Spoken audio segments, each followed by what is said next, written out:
Kiitos.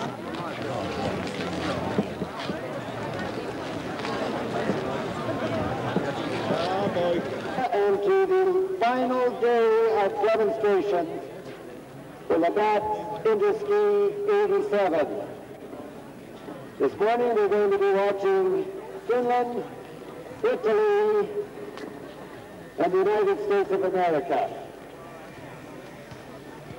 Let us at this time welcome the national demonstration team from Finland.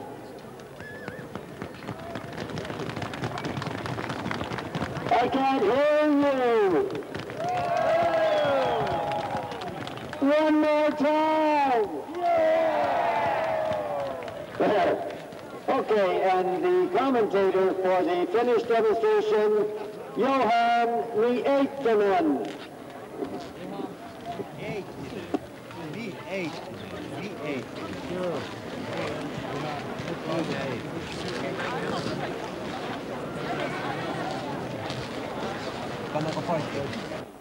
When we have to finish an alpine skiing demonstration at Interski, we have also a special reason to do this at the 13th Interski in Canada. That reason you'll see and hear later.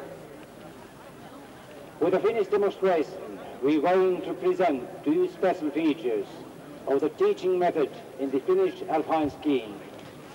At first, most students in the Finnish ski schools know how to ski cross-country.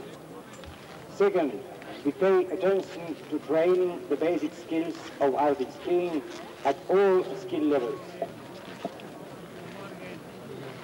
The first part of our demonstration presents those basic skills of skiing, which we teach both in the cross-country and alpine skiing, namely balance and weight transfer, and some turns based on them. Following practices are made on both kinds of skis, the cross-country skier at first or on the lower track, and the alpine skier behind or higher. At first, the weight shift in the fall line, Tapsa and Olli are skiing.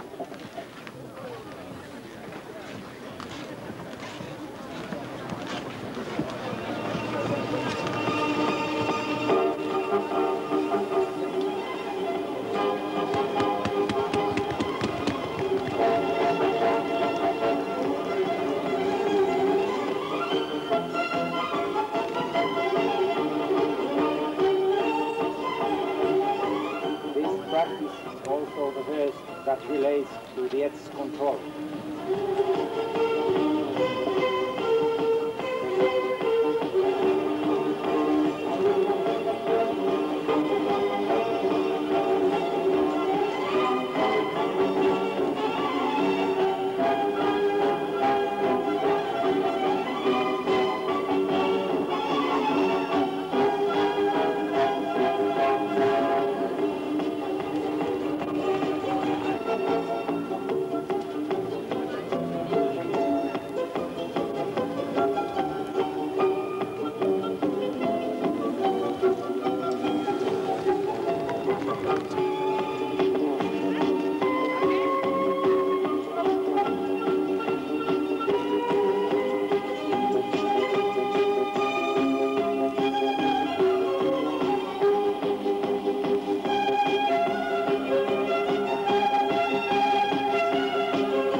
analyze the sense of edge control separately from weight shift and the turning. Ajetaan nämä turnit alas.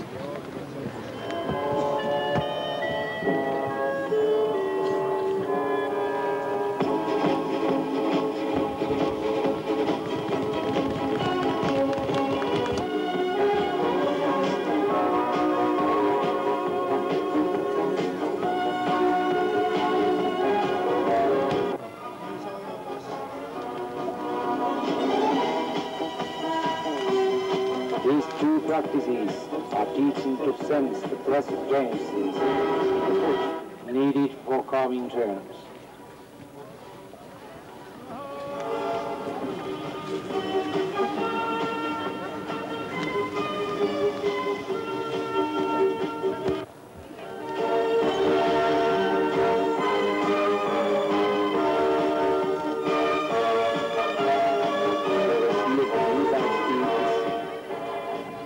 Up and it indicates the placing of weight.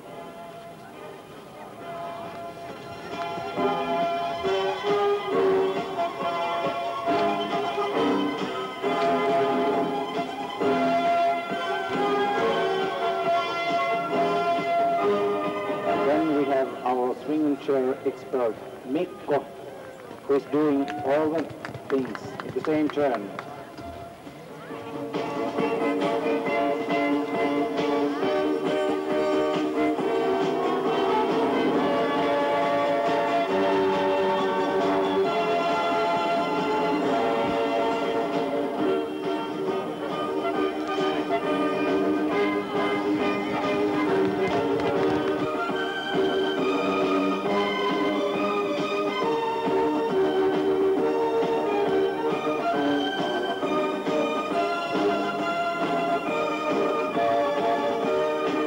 Turns require already a developed sense of pressure control.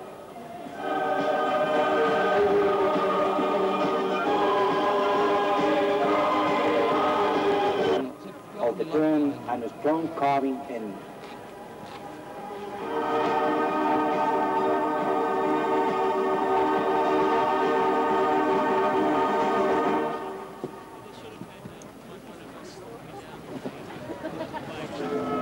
To master this rhythm or turn, the skier need a good sense of pressure control and edging.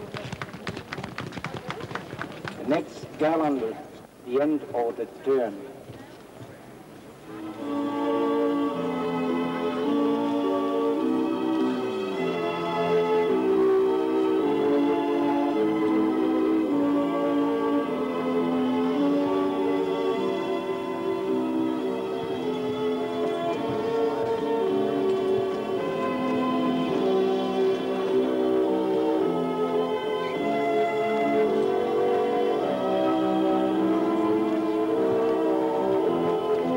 Practicing the end of the turn in the turn itself.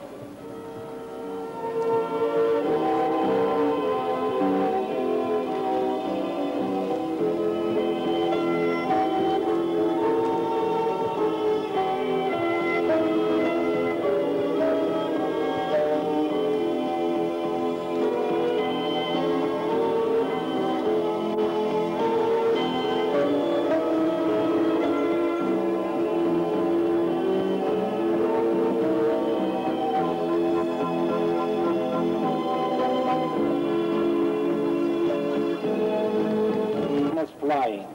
Mattis, let the skis work.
they are part of the joy of skiing. For him or her, the entire performance is, in fact, some play with different rhythms and rhythm changes. Joker will do that and enjoying.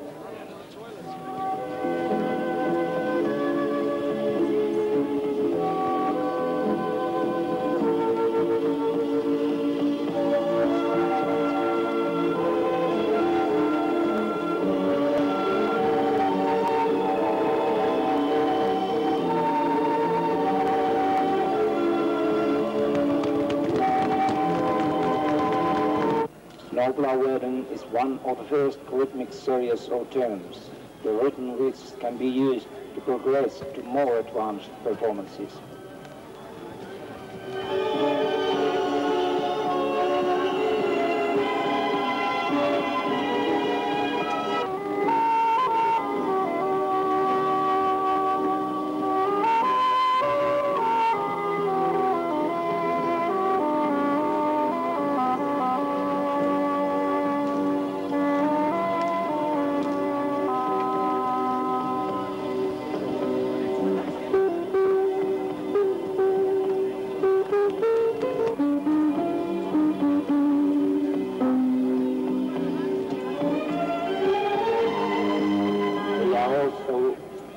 Loading the outside ski more so that the inside ski is lifting up. This can make the ski carve better.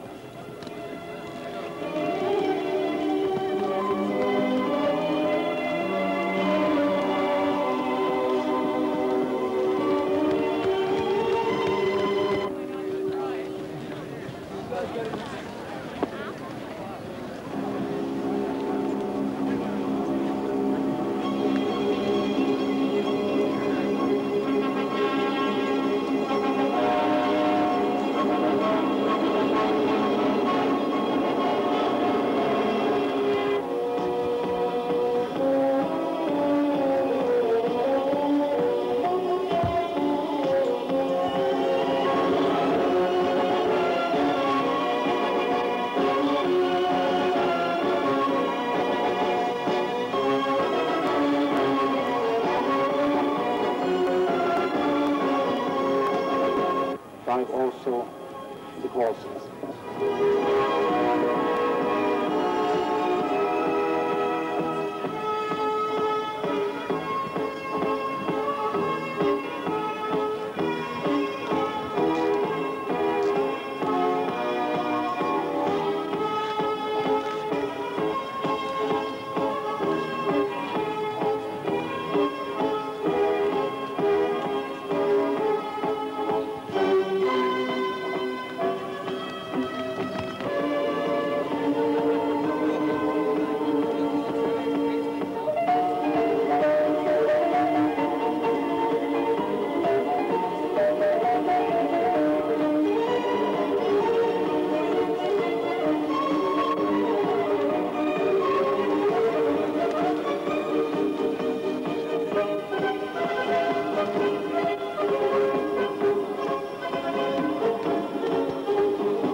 Excuse me, 54 years ago, returned from Canada to Finland, a cross-country skier who had here learned also the alpine ski. In Finland, that man began with some others to make the alpine skiing known in the homeland of cross-country skiing. They all made a success. Today, 10% of Finnish people has the alpine skiing as their hobby. That man is still with us, and of course on skis.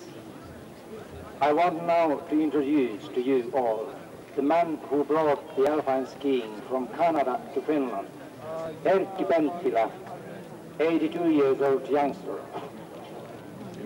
Wearing a black suit with red sleeves and very dark.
I will introduce also our teams. Olli is Olli Santala, Masse Ervasti, Matti the first, Matti Haavisto, Matti the second, Matti Jylhänlehto, Mikko Kaukoniemi, Tapsa Närhi, Hessu, Heikki Kivinen, Timo Nurmi, and brother Esa is Esa Nurmi, and last but not least, Ari Kuosman. Thank you all for your attention.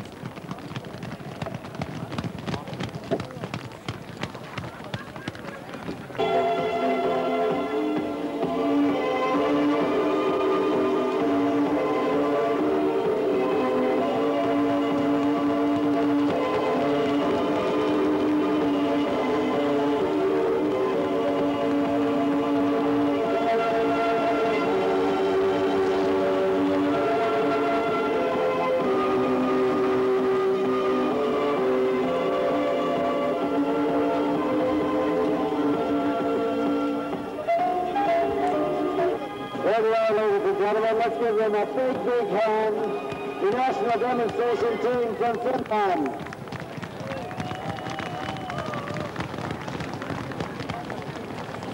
And just in case you missed it, the gentleman that skied down on that last finale in the red suit came to Canada, learned to ski, went back to Finland, moved.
Richard!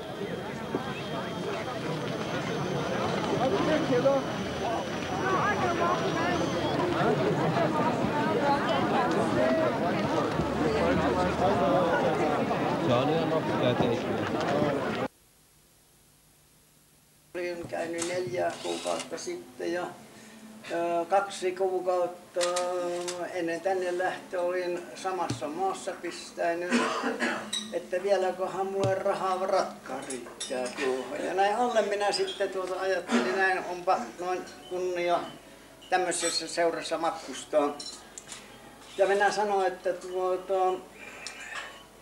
en minä silloin aavistanut läheskään tätä, mikä minun huomavaus minun kohtaan on tällä matkalla ollut. Jopa näistä Interskiin johtajien järjestelyjenkin puolesta ja ennen kaikkea teidät, arvoisa meidän Suomen hiihtonuoriso. Että teidän ansiosta minä täällä mukana nyt olen. Siis ne minun pienet ansioni ollut siihen aikaan, kun oli tämä alppihiihto, niin kuulkaa, kyllä se oli niin niin lasten kengissä, että minä olen ilahtunut. Olenhan minä seurannut sanomalehteä telkkarissa aina näitä ja niin poispäin. Mutta nyt paikan päällä, että meidän Suomessakin on tämmöinen joukkue, joka on tosiaankin sanoisin kermaa tällä alalla. Minun pitäisi puhua paljon enempi tästä, mutta kun minä olen kuulkaas jo tämä ikäinen mies, niin mä yleensä nämä jo haastatteli minua tänä päivänä yllätti, että minä sanon valmistella ollenkaan. Ja mä sanon, pojat, katkukaa pikkusen sieltä pois niistä asioita. No niin, mä kiitän kulkeet, että minä olen tässä Jalossa seurassa saanut olla mukana ja toivon teille reippautta myös eteenpäin. Ja minä tiedän, millä asteella te sitten olette, kun olette minun ikäisenä. Lähdin aivan kuulkaa noin Suomessakin, niin kyllä Juurtolan Tanekin tuli vasta 10 vuotta sitten mukaan. Niin minä läksin sitten, että itse ajattelin näitä, että minä oikeastaan kehasen näin. Mä kävin Itävallassa kyllä silloin ensi aikoina. Ja minä silloin oli telkkarit jo oli siis tommosessa, kun elokuvissa näytettiin tuommoisena lisäohjelmana. Ja mä näin siellä tämmöisen juuri lyhytkäinen tekniikan. Näin, kun me sulle juttu. Niin samana iltana, mutta seuraavana iltana oli aivan pimeä siellä Happoserinteellä Tane. Ja se oli se, minä sain yhden lampun tänne Kuopioon erään katun päähän. Ja siellä sitten minä ajattelin, että kun tuokin kaveri minäkin voin sitä oppia. Ja se oli pirun helppo. Se oli helppo. Sikäli, että se oli 2 vuotta myöhemmin, kun oli Kolilla jotkut kilpailut ja muusta, ei ne Suomen mestaruuskilpailut tarvitse olla. Tämäkin Uosikki sen nimen kaikesta useampi kai tietää.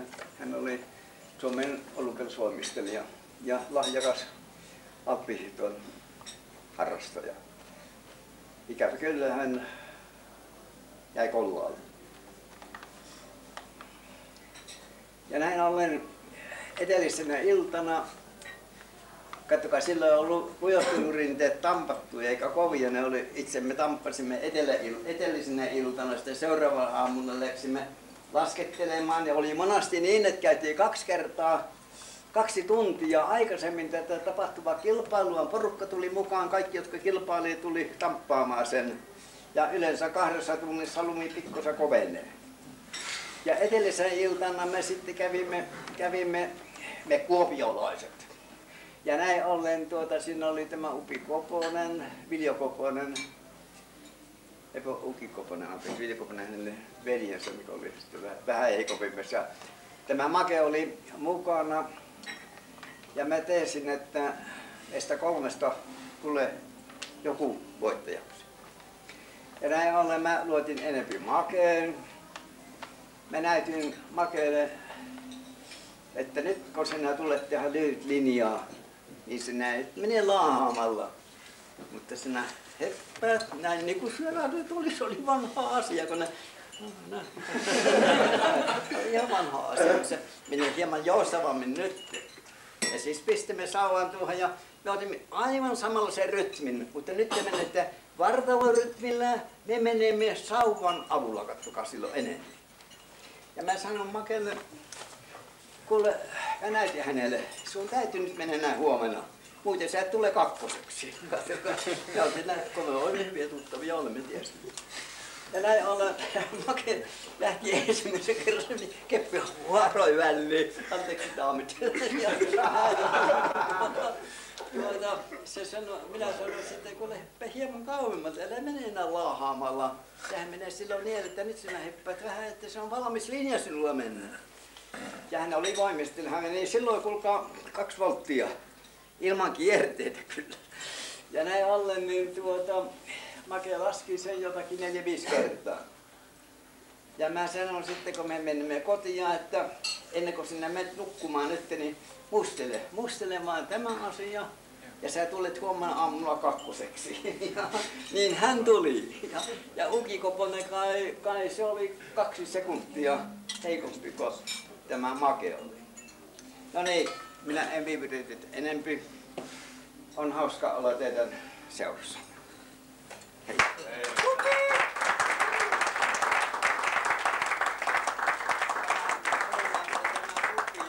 En minä tiedä, jos se nyt punaisinko mä Suomen mainetta sillä milloin me ensi kerran kun juuri se lipun, kun en mä siinä, jossakin muun muassa oli. Tämä oli silloin, kun mä olin nuorena miehenä Kanadassa, kun jotakin tapahtui semmoista villiä, kuten teidän keskuudessa jossakin, niin silloin aina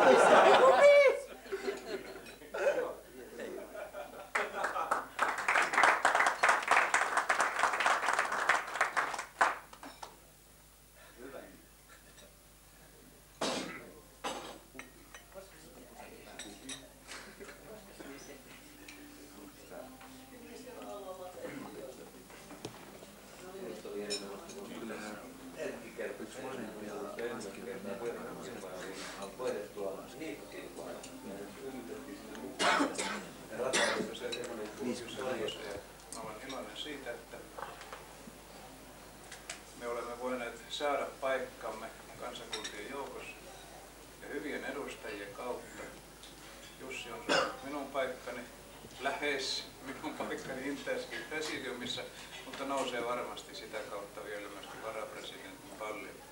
Ja iloitsen siitä, että Mikosta tuli myöskin IFAOSin johtokunnan jäsen Jorma Suvikkaan tilalle, joka ei ole ollut tilaisuudessa osallistumaan aktiivisesti toimintaan ja on ilmoittanut tavallaan, että hän ei voi enää jatkaa. Mutta miten me olemme tulleet tähän päivään ja tähän kongressiin? Siitä Risto Virtanen pyysi minun lyhyesti kertomaan. Koko Interskin historiahan on sellainen, että tämä kongressi oli jo 13. Ja Suomi on ollut mukana alkaen vuodesta 1955, jolloin kongressi pidettiin Vallisärissä. Siellä me olimme tuon Bjurren kanssa kahteen Pekkaan. Siellä me yhdessä sitten ruotsalaisten kanssa ja norjalaisten kanssa teimme improvisoimalla pienen maastohiihtodemonstraation, jonka eräs keskeisimpiä kohtia oli Kurkuladun hiihto. Ja siihen sitten ulkomaalaiset tulivat mukaan ja siitä harjoituksesta workshopista ei tahtonut tulla loppua. Se oli heistä niin tavattoman hauska harjoitus ja se oli tietysti meille iloinen yllätys. Tästä se alkoi.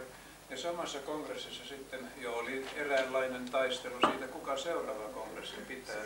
Ja se oli sitten Sturlienin vuoro, eli Ruotsin vuoro, ja Ruotsin onni pitää kongressi, josta hyvin kauan eli sitten sellainen mainesana, että se oli kongressien kongressi, jossa kaikki asuivat samassa hotellissa tavallaan niin kuin nytkin, mutta pienemmässä ryhmässä, joka tämä kosketus eri kansakuntien ja yksilöiden kesken oli todellakin mainittu.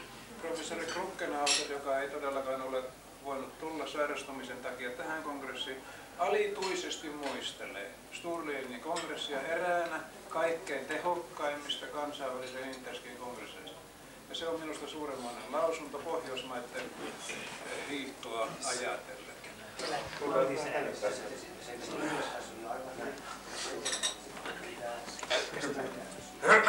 Hyvät ystävät, kun vanhemmat on puhunut, nyt on nuorempia aikaa. Tässä on jaeltu erilaisia viirejä ja mitaleita ja kiitelty ihmisiä. Ja ehkä tämä on niitä parhaita hetkiä aina näissä kongresseissa, kun saa kuulla hyviä asioita itsestään. Ja varmasti on niin, että tälle joukolle näitä kiitoksia ei tule tämän kongressin jälkeen tässä illassa yhtään liikaa. Kaikki on mennyt erittäin hienosti, sekä järjestelyt, matkustamiset, kaikki, kuin myöskin molemmat Suomen esittämät demonstraatiot ja muutenkin tässä kongressissa mukana olla. Alppihiihdonopettajat ry:n puolelta, joka on ollut yhtenä osana tässä matkalla, haluaisimme erikoisesti kiittää tästä matkasta Tauno Juurtolaa varmastikin, joka on ollut suurimpana järjestelijänä ja yhteydenpitäjänä tänne Interski-kongressin toimiviin ja päättäviin elimiin. Samoin Bjurrea, joka on ollut tämän PANF-työryhmän puheenjohtaja, järjestänyt erinomaisesti meille kaikki asiat ja ehkä parhaana osoituksena vielä jopa tänä iltana, niin rahaa saatiin vielä takaisin. Varmasti on ollut homma hoidossa. Ja tietysti Pekalle käytännön järjestelyistä erittäin paljon. Kaikki on sujunut siltäkin puolelta erittäin hyvin. Sitten on demonstraatioiden johtajat sekä Jussi Miettinen että Risto Virtanen, jotka erittäin ansiokkaasti on vienyt nämä demonstraatiot läpi. Ja niin kuin todettu, niin olemme saaneet sieltä Suomena, me kaikki ja suomalaisina, niin kovasti kiitosta. Kun tässä joutuu puhumaan sellaisen yhdistyksen puolesta, joka edes